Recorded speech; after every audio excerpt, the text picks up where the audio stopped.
Okay, good morning, everybody. And I am so pleased to be joined by, of course, our great speaker, Nancy Pelosi, Senator Mazie Hirono, Representative Meng from my great home state of New York, and Representative Kim. So thank them all for coming. Now, I want to thank Senators Hirono and Meng for leading the charge on the legislation. I want to thank Speaker Pelosi and Congressman Kim for coming and lending their great support for this as well. We all know over the past year there's just been an awful rising tide of violence and discrimination against Asian Americans. It's driven by fear, it's driven by misinformation, it's driven by age-old prejudices, from shouted insults to racial slurs to actual physical assaults. I attended 5 or 6 rallies in New York while we were on break, and the stories break your heart. An elderly man came over to me and he said, "I'm afraid to walk down the street in New York City because I might be ridiculed, cursed at, even spat upon." A young lady told me she stopped going to work because she didn't want to ride the subway because the stares, the hostile stares of people were so piercing. And then, of course, we've had worse, actual violence. Every day in America, in this 21st century America, Asian Americans fear that they might be insulted, assaulted, or even worse. Sadly, the recent wave of anti-Asian violence is not a new chapter in American history. The AAPI community has long suffered bigotry and racism in this country.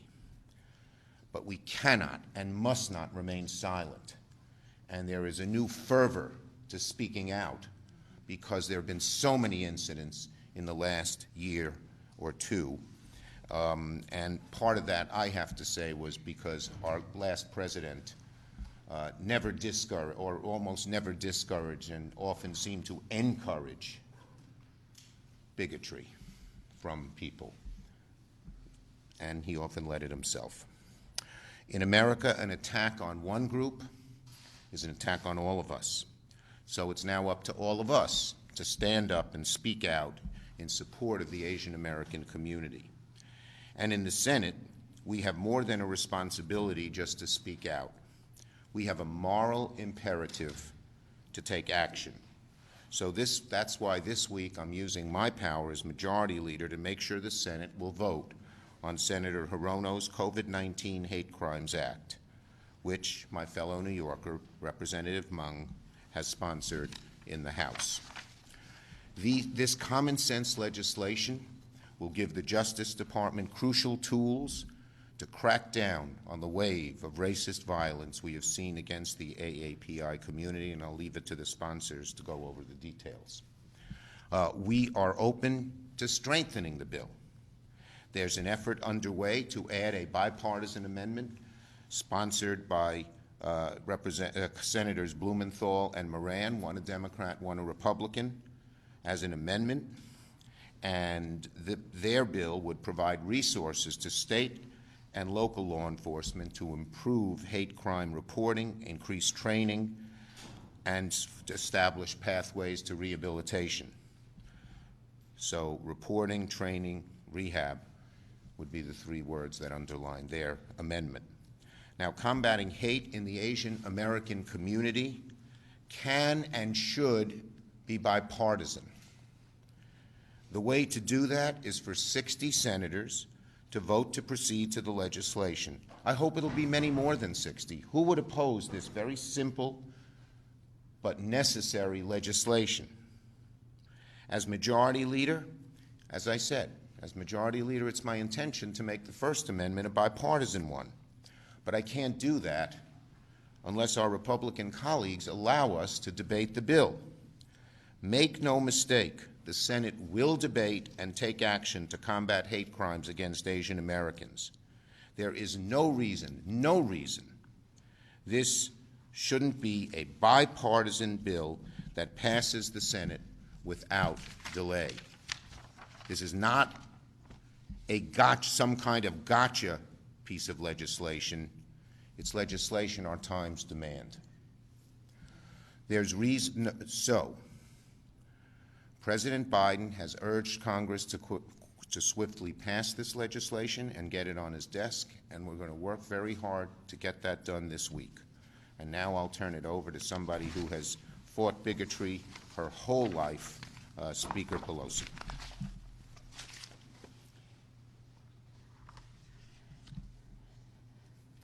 Thank you very much, Leader Schumer, for bringing us together this morning for this very, very important legislation. I thank you for bringing folks from both sides of the Capitol, and I'm grateful for your appeal for bipartisanship on, again, this is important legislation. I want to thank Senator Hirono and Tammy Duckworth, Senator Duckworth as well, and of course we're very proud of Grace Meng and her leadership on this legislation. She also had another hate crimes bill earlier, in the last Congress. So she's been on this with great ideas, leadership, and values. And to Andy Kim, thank you, from New Jersey, for your leadership on this as well. That's close. He means New York is close to New Jersey. Again, thank you, Senator Schumer. Here's the thing. The senator talked about the visits that he has made into the community and heard the concerns that people have put forth. I myself last week was in Chinatown in San Francisco. I visited the Northeast Medical Services Center, which is a recipient of our rescue package money. So it was very hopeful to hear how the community, the AAPI community, was taking the lead in a culturally and linguistic appropriate way to reach out to the community and successfully test, trace, vaccinate, and the rest. Again, leading the way. Leading the way. It gave us so much hope.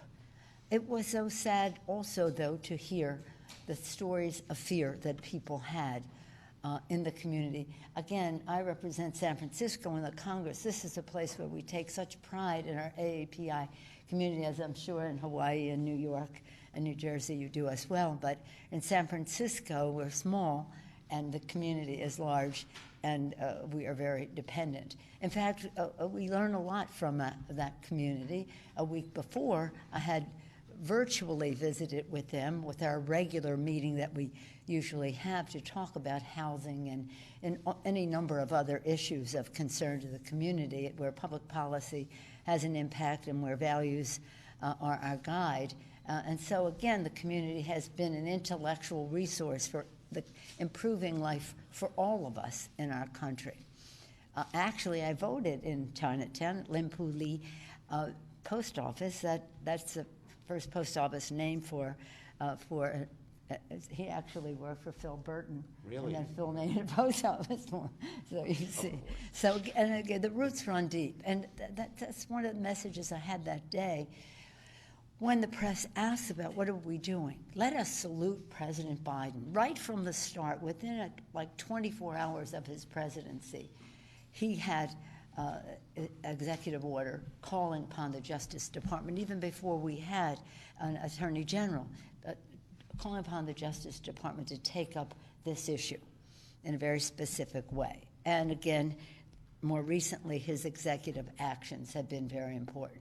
So let us salute him, but let us do also what the leader said the president asked us to do, to pass this legislation. It will be marked up in committee within the next week in our House. We'll pass it immediately and send it over to the Senate, but they have their own version of the bill too. So at some point, we'll have a meeting of the legislation and to pass it, to send it on to the president. Just as a matter of experience in our community and the rest, it breaks your heart to see how communities are affected by these hate crimes, and how parents are so protective of their children not feeling that negative attitude. I mean, also, the targets are sometimes older women. I say that as an older woman, and I say to them, when somebody is about to make some kind of an attack, listen to what they are saying, because what they say is what is evidence as a hate crime. It shouldn't have to be that high a standard if the intent is so clear. But the fact is, for now, what we have to do is to make sure we get the words. And I said some of us who are, shall we say, older, don't have all of the familiarity with some of the lingo that people might use. And if you are, again, English is your second language, you might not recognize it for the intention that is there. So again, we have to do our part here in terms of legislation and making the law. Grace Meng in our house, I can speak to this, has been relentless. I've visited her in her district and seen the beautiful diversity of AAPI in her community, and she is a magnificent spokesperson for them. But I do not have the privilege of yielding to her. It's my privilege to yield to our former House member, a person we take great pride in, and I mean, every time she speaks, we all think, she's ours, she's ours, she came from the House, Senator Hirono. Thank you. Thank you so much to Leader Schumer and Speaker Pelosi. I have to admit, my heart is still with the House. No offense, but it is what it is. He started there, too.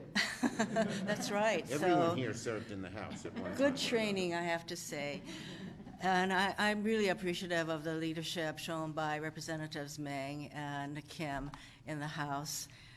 We know we're going to be marking up this bill in the House, and we are going to bring this bill on the floor of the Senate, which wouldn't happen if Leader Schumer were not the leader in the Senate. Former House members. It makes a difference. So we've all seen the horrific incidents of unprovoked targeted hate crimes against AAPIs. And these kinds of hate crimes have gone up in every single state. Significant percentage of increase in targeted hate crimes against AAPIs in every single state and the in DC. As an AAPI person, it does give me pause. If I was walking around outside, I would have my earbuds on, I'd be listening to books on tape. I would never do that now because of the incidents of totally unprovoked hate crimes against AAPIs. And sadly, in the history of our country, these kinds of discriminatory actions against AAPIs, who are generally viewed as the other and therefore kind of easy to target, but we had the Chinese Exclusion Act, we had the incarceration of 120,000 Japanese Americans during World War II, the horrific killing of Vincent Ching. These kinds of discriminatory actions are not new. But what is new is we now have a president who has taken responsibility, who has condemned these kinds of crimes, who has taken action by issuing executive memorandums, by calling on and directing the Department of Justice to begin the process or continue the process of paying attention to these kinds of targeted crimes. So this bill that we're bringing to the floor of the Senate is very simple. It should be totally non-controversial. What can be so controversial about a voluntary reporting by the states of these kinds of crimes? It's voluntary. If a state does not want to participate, they don't have to, but one would hope that there will be universal condemnation all across the board, all across our country, by all peoples against this kind of targeted hate crimes. So what this bill does is it just requires the Department of Justice to designate a person who will do an expedited review of these kinds of hate crimes. It asks the Department of Justice to work in conjunction with the state and local law enforcement to ensure that the word gets out in appropriate language, culturally appropriate, that these kinds of crimes should be prevented, should be reported. And it sets up a way where we can report these crimes in as easy a way as possible. So online reporting. These crimes are very much underreported, as we all know.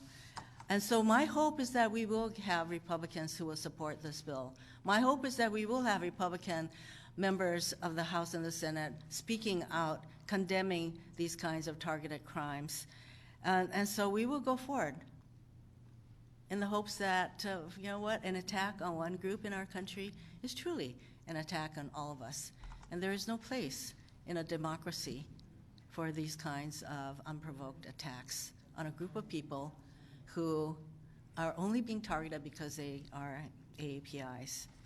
And words matter.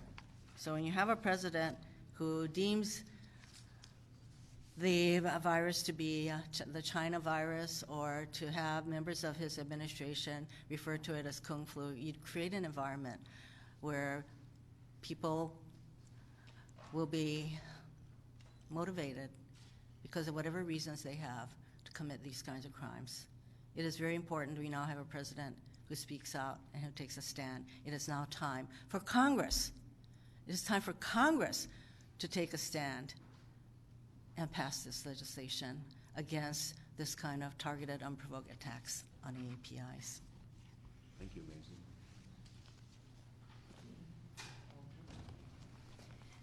Good afternoon, everyone. Thank you to Majority Leader Schumer and Speaker Pelosi for bringing us together this morning. It's an honor to join both of you and to be with my outstanding colleagues. I do want to say a special thank you to Speaker Pelosi, who has been very publicly standing with the AAPI community from the very beginning when we started to see the increases of these types of incidents across the country. And Senator Schumer, my home state senator, is not exaggerating when he says that he's been to a few rallies to protest this kind of bigotry. He's been at every single rally I've been to, and he's probably been to more than that. So thank you for your solidarity. You all know that for more than a year, the Asian American community has been fighting two viruses, the COVID-19 pandemic and anti-Asian hate. The attacks that have been occurring against the community have been horrifying. We've heard about and seen videos of both young and elderly Asian Americans being shoved to the ground, stomped on, beaten, spat on, and shunned. These heinous acts have been outrageous, unconscionable, and they must end.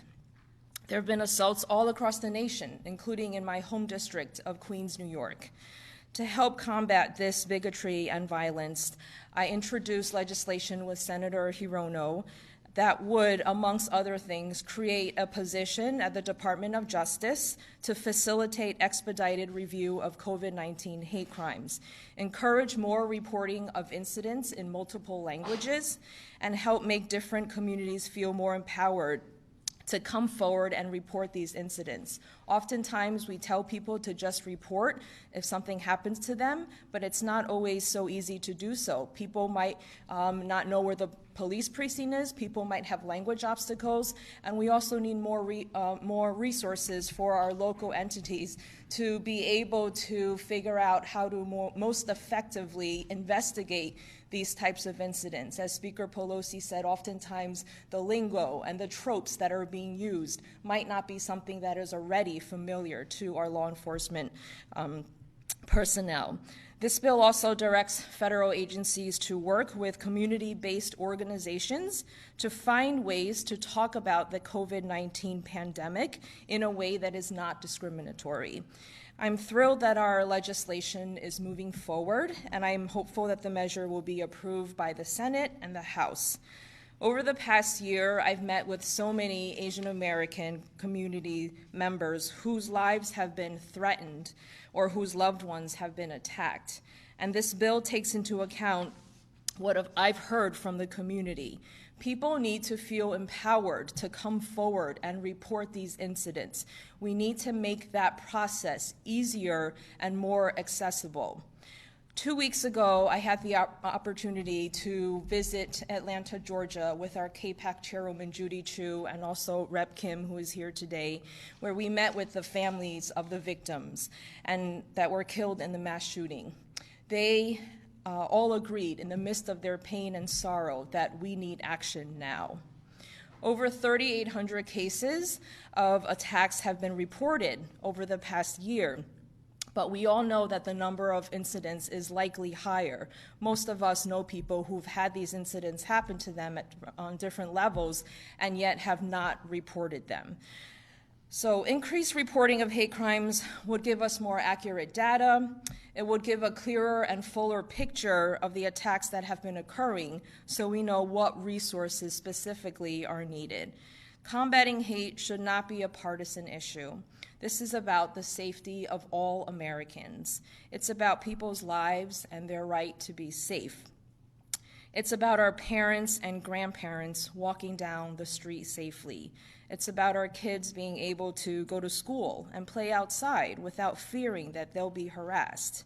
We must all, as Democrats and Republicans, stand together against this racism and violence and say enough is enough. We must demonstrate that we all have the Asian American community's back and underscore that an attack on the Asian American community is an attack on all of us. We have to rise up and show solidarity against this intolerance. We have to take action to combat this xenophobia and violence, and supporting this bill would greatly help us achieve all these critical goals. Once again, I can't thank enough Leader Schumer, Speaker Pelosi, and my colleagues for supporting this legislation and standing with the Asian American community.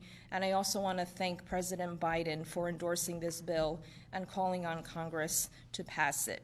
Let's do everything in our power to fight this racism and violence that has plagued our community. Thank you so much. Next, I want to introduce Representative Andy Kim, who has been a tremendous voice in humanizing so many of these incidents that have been happening across the country. Andy.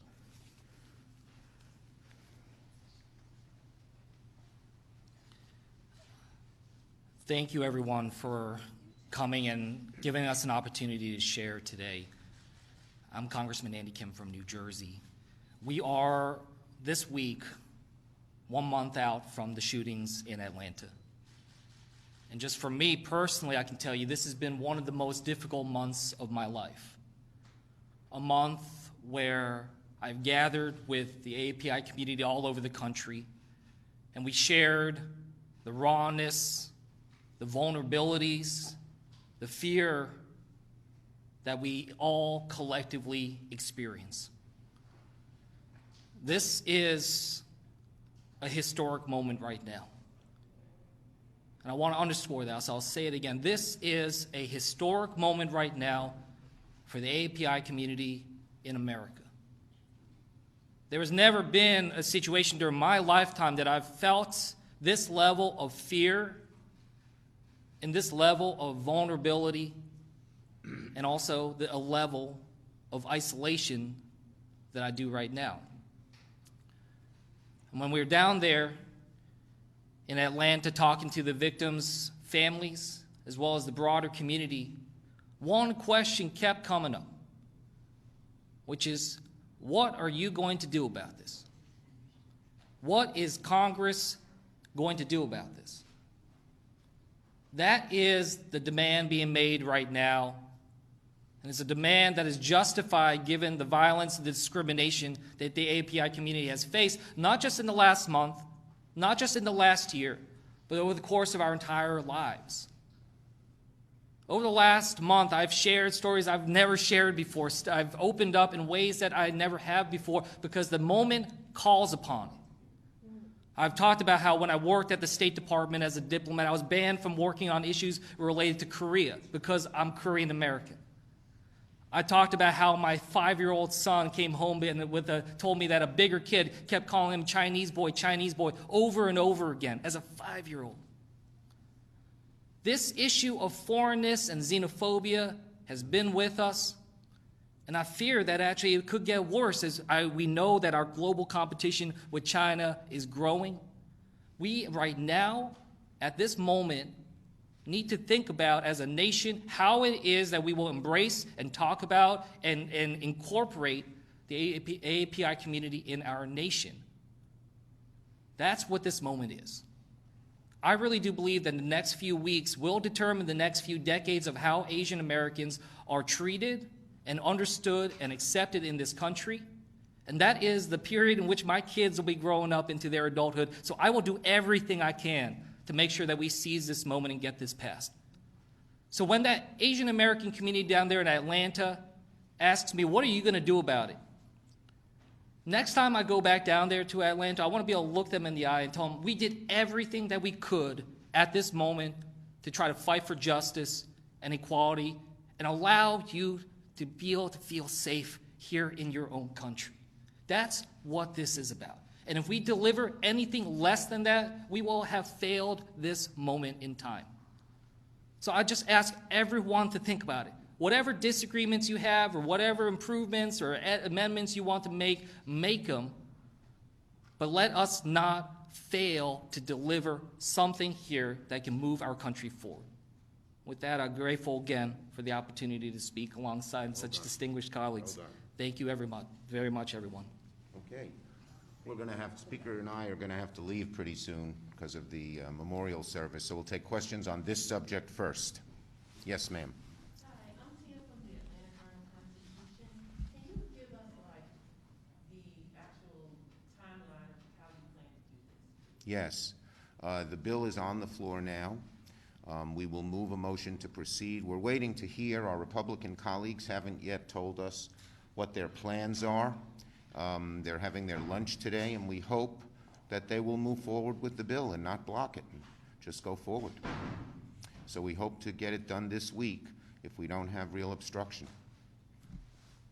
Leader Schumer, I was wondering how you balance a bill that tells DOJ to more aggressively investigate and prosecute these the anti-Asian, the hate crimes against them, with Rep. Tlaib's comments last night about no policing and no incarceration.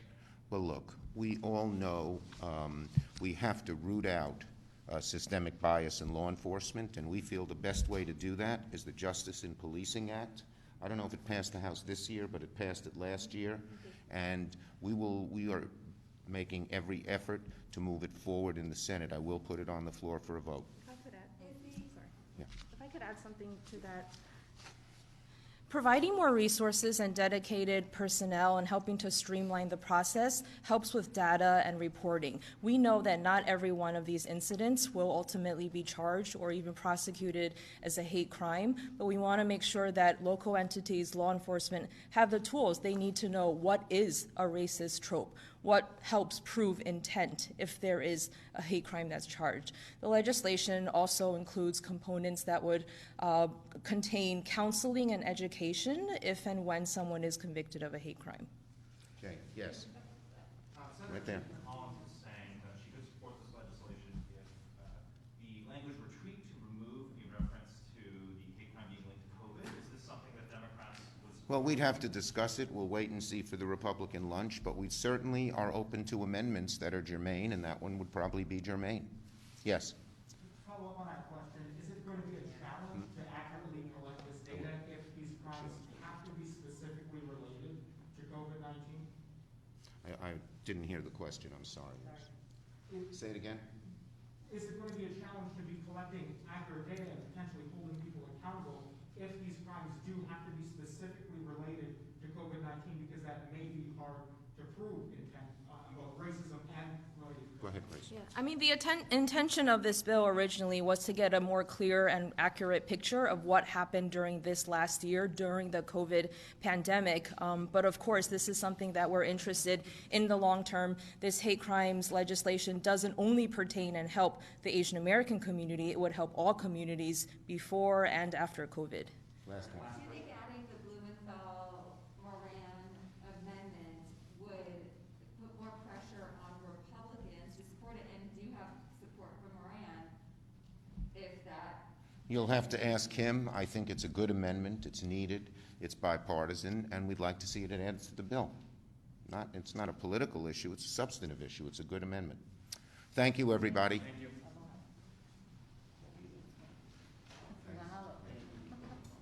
Bye, Grace. Thank you, Grace. Thank you. Allison said she was